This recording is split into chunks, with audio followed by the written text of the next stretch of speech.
Gentleman from Arizona is recognized for 5 minutes. Thank you, Mr. Chairman. Thank you, Secretary Noem, for being here today. Also, I want to acknowledge the angel families. There are very few jurisdictions that don't have angel families. Very, very few. Thank you for your courage and your willingness to be here today.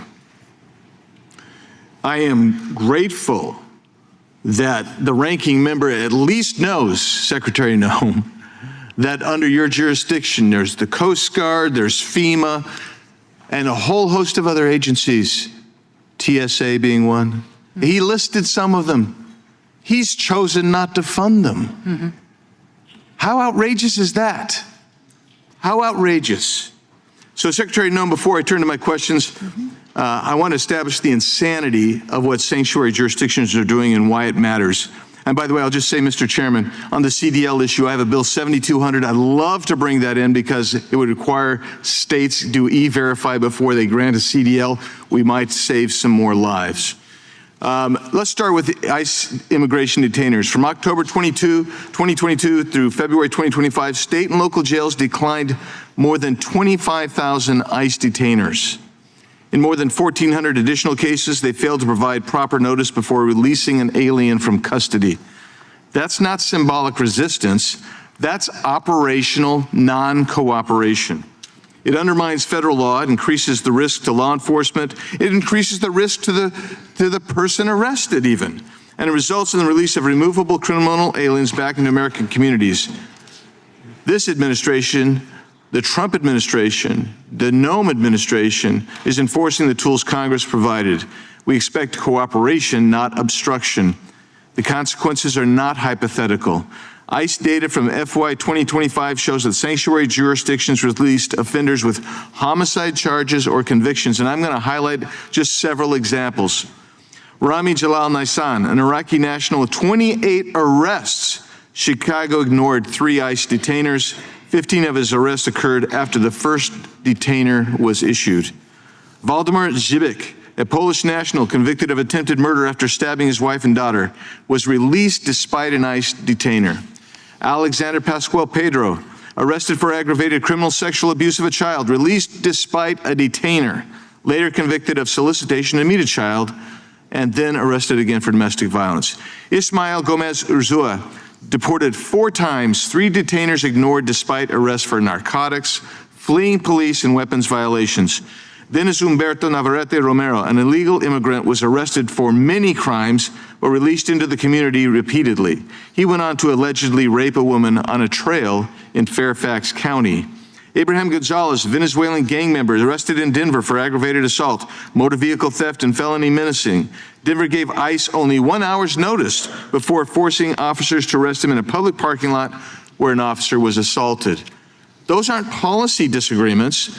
Those are public safety failures, a willful desire to hold the community or put the community in danger. Beyond those individual cases, we've seen tragic losses around this country, not just of the angel families here today, but Laken Riley, killed by a Venezuelan national unlawfully present in the U.S. Rachel Morin, a 37-year-old mother in Maryland, raped and killed by an illegal alien from El Salvador, later convicted of first-degree murder. Jocelyn Nungary, 12-year-old girl in Houston, sexually assaulted and murdered by 2 Venezuelan nationals unlawfully present in the U.S. They have been charged with capital murder, and we could go on and on. So, Madam Secretary, what is the value of an ICE detainer, and why is it such an important public safety tool? Well, a detainer that we would lodge with the local law enforcement jurisdiction lets them know that when they are going to release that individual out to the public, that we would like to take custody of that. When we have detainers that are honored, we can go into a courthouse, we can go into a jail or a prison, and in a safe environment, take custody of that individual, take them to a detention center, and remove them to their home country. When they don't honor our detainers, that individual is released out into the streets. And what we know for a fact is hundreds and hundreds of times, thousands of times across the country, those individuals reoffend. And what they're doing by not honoring detainers is creating more victims. When ICE issues a detainer, you're not asking local officers to conduct immigration sweeps in neighborhoods. You're requesting simply notice before release or brief lawful hold so you can assume custody, right? That is correct. If ICE is requesting a short hold, that means that the individual is already in state or local custody. Correct. And individuals in jail are there because there was probable cause for arrest, and in many cases because they've been convicted of crimes, right? Correct. And so when these sanctuaries policies are enacted, they put the community at harm, they put your agents at risk, and even the perpetrator at risk.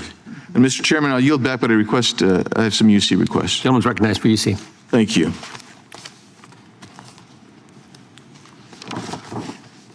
Radical rhetoric by sanctuary politicians leads to an unprecedented 1,300% increase in assaults against ICE officers and a 3,200% increase Objection. in vehicular attacks.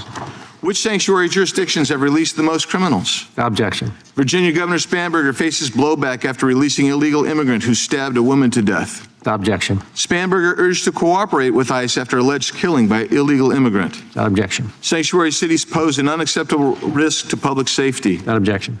When did safety become a license to defy the law? The dangers of sanctuary cities. Objection. The DHS shutdown, a reckless gamble verging on madness. Objection. Can we finally agree that sanctuary cities are a failed experiment?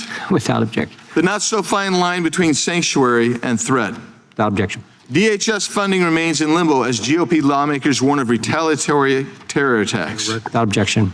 Democrat rep whines about DHS harassing illegal alien he brought to State of the Union. Without objection. New Maryland bill means more victims of migrant criminals, DHS warns. Without objection. If you're an illegal, stabbing someone isn't enough for this country to lock you up. Without objection. Coast Guard addresses recent media reporting. Without objection. Current shutdowns impact on immigration agencies from DHS. Without objection.